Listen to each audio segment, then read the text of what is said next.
I'd like to show you is the first public demonstration of a jailbroken Ipod Touch 2nd generation. Here's the plan for the demo. I'm going to first show you and describe the basic problem that a jailbreak has to overcome. I'll show you this jailbroken Ipod not booting because Apple can detect our jailbreak at a very low level.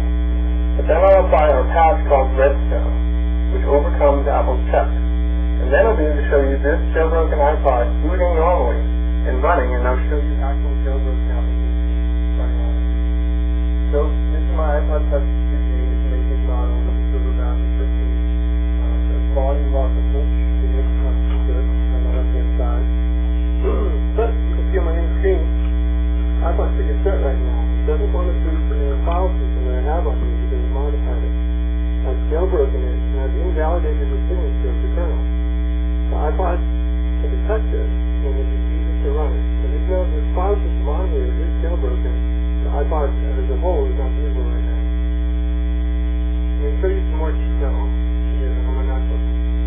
This is the output of a program written by Apple, the low-level boot monitor called iBoot. iBoot's complaining clearly that the kernel is invalid. And again, this is because I've tapped the kernel for the jailbreak. I've pressed the signature of the kernel, and iBoot can detect it. iBoot will refuse to do anything not properly signed by Apple, including my tapped kernel. So I can sit here all day long and add this to the file system, and it will refuse every time. This is where Redstone comes in. I'm going to apply our Redstone patch. Okay, done. Redstone has removed the signature check performed by iBoot. It's actually exploited a hole in iBoot to pass out the signature check. Now iBoot, when I hit this button over here, should accept the patched kernel happily and boot the system. And there you have an accepting with the kernel, and it's going to go off and boot. So we're going to sit here, wait for the screen to come up.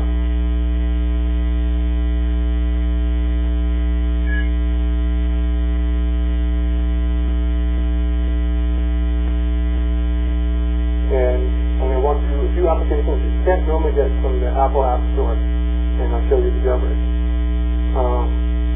First, I will show you Mobile Terminal. Mobile Terminal, you show the screenshot from this on our blog. It gives you a native command line shell with full root access to the entire file system. Apple normally prevents that kind of access in any of the applications that you can get from the App Store. I'm going to show you Cydia now. Cydia is one of the two main installers that you get non-App Store apps from on any jailbroken system. So it's going to go off to the network with any updates that are outstanding. We'll wait for that to happen. There's protections, all packages. These are the applications that you can get, non-official applications that you won't find on the App Store. And the list is pretty big, I think that's on the screen. And finally, what I'll show you is the NES emulator. Now, remember, this is the Ipod 2G, so it has an external speaker on it. And so we'll pull up a game like now, I guess. Sorry.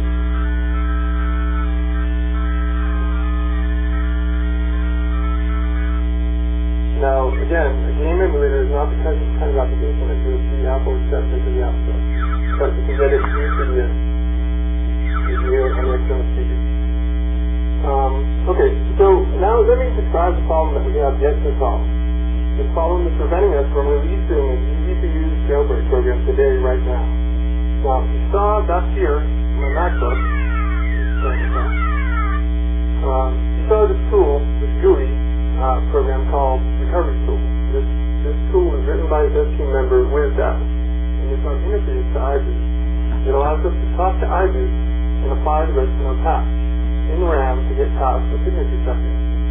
The problem is, right now, in its current form, you need to use something like Recovery Tool to apply the patch every time this is used. So right now, this is a sort of a tethered jailbreak, and it's not very useful to most people. Our goal is to get rid of the requirement for being tethered to another computer when the Ipod Touch 2G releases. Okay, that's the demo. Our blog is blog.iphone.dev.org. You can get to it by clicking on the link over on the left-hand side of the quick window. we'll have more updates as they become available. So thanks for watching.